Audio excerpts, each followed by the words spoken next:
संघर्ष ही जीवन है। जो मुस्कुरा रहा है उसे दर्द ने पाला होगा, जो चल रहा है उसके पाँव में छाला होगा। बिना संघर्ष के इंसान चमक नहीं सकता, जो जलेगा उसी के दिए में उजाला होगा। संघर्ष क्यों बचे संघर्ष से, संघर्ष ही तो जीवन की आत्मा है। जितना कठिन संघर्ष होगा उतनी ही शानदार जीत होगी। एक बार एक किसान भगवान से बहुत ही नाराज़ हो गया। किसान बहुत मेहनती था, बहुत मेहनत से वह खेतों में अनाज उगाता था, उसकी देखभाल करता, पर अक्सर उसकी फसल खराब हो जाती। कभी सूखा पड़ जाता, कभी बाढ़ आ जाती, कभी तेज़ धूप, कभी आंधी, कोई न कोई कारण बन ही जाता, उसकी फसल खराब हो जाती। एक दिन वह किसान गुस्से में आसमान की ओर देखकर भगवान से कहा, हे ईश्वर, आपको लोग स्वर्गज्ञाता मानते हैं कि आप सब जानते हैं, कहते हैं कि आपके इच्छा के बिना एक पत्ता नहीं हिलता, पर मुझे तो लगता है कि आप छोटी सी छोटी बात भी नहीं जानते। आपको तो यह भी पता नहीं कि खेती बाड़ी कैसे करते हैं।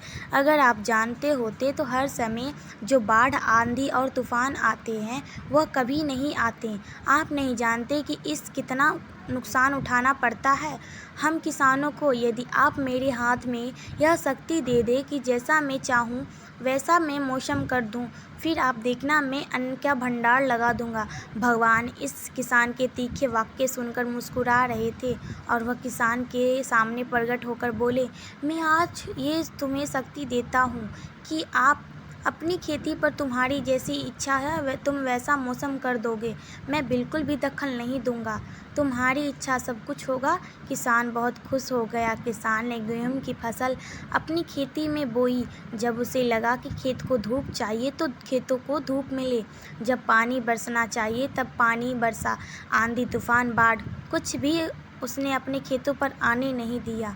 किसान खेत में इस वर्ष ऐसी फसल हुई जैसे कभी नहीं हुई थी। हरी भरी लहलहाती फसल मन की मन वह बहुत खुश हो गया और सोचने लगा, अब सबूत के साथ दिखाऊंगा भगवान को किसे कहते हैं शक्ति का सही उपयोग। मेरी सफलता देखकर उन्हें अपने नियम जरूर बदलने पड़ेंगे। कुछ दिन गुजरे, फसल कटने को तैयार हो गया।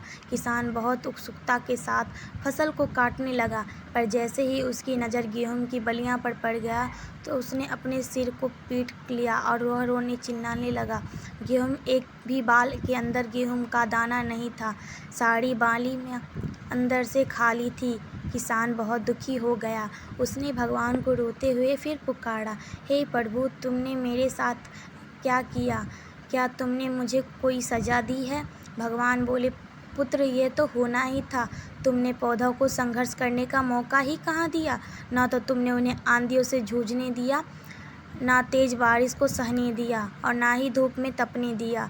एक भी चुनौतियों का सामना तुमने उन्हें नहीं करने दिया। इसीलिए सारे पौधे अंदर से खोखले रह गए। जब आंधी, तूफान, तेज़ बारिश और धूप पड़ती है तभी ये पौधा अपने अस्तित्व को पहचानने के लिए संघर्ष करते हैं और इसे संघर्ष से एक बल पैदा होता है जिसमें शक्ति को होती है, ऊर्जा होती है और यही ऊर्जा पूर्ति तेरे गेहूं के दानों की तरह जो नहीं फूटी। तूने उन्हें कठिन परिस्थितियों से गुजरने ही नहीं दिया जहां उनके अस्तित्व का जन्म होता। सारी बालियां इसलिए खाली हैं, इसमें एक भी गेहूं का दाना इसलिए नहीं है क्योंकि तुमने अपने पौधे को संघर्ष कराया ही नहीं।